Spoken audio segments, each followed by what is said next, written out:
What's coming up in Parliament this week? We always start off with prayers, then we move on to questions for ministers. This week it's questions to Defence, to Treasury, to Women and Equalities, and of course PMQs, always the set piece on a Wednesday at noon. On Monday, MPs will debate the Public Office Accountability Bill, better known as the Hillsborough Law. Now this would create what's called a duty of candour for public officials at inquests, and it would also guarantee the families of victims equal representation at inquests, and that's something they've been campaigning for a long time. Now Tuesday is an opposition day. That means the opposition parties get to set the topic for debate. And crucially, the government doesn't know what they're going to come up with until usually the night before, so it doesn't get an awful lot of time to prepare. Now on Wednesday, the Commons is considering Lord's amendments to two bills. It's the Employment Rights Bill, and I better read this one to get it right, the Public Authorities Fraud, Error and Recovery Bill. Now that's designed to help public bodies recover money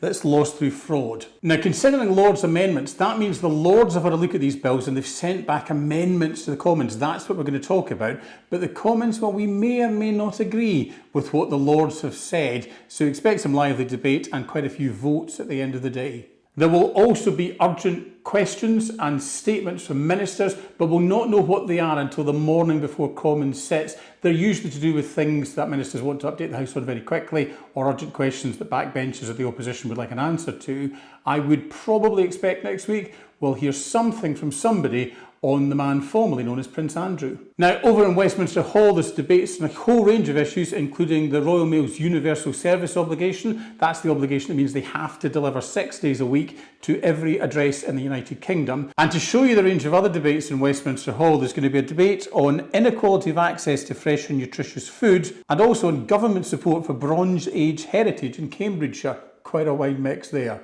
Parliament isn't sitting on Thursday or Friday next week, and it's also not sitting the following Monday, so we're not back until Tuesday the 11th of November. So now you know,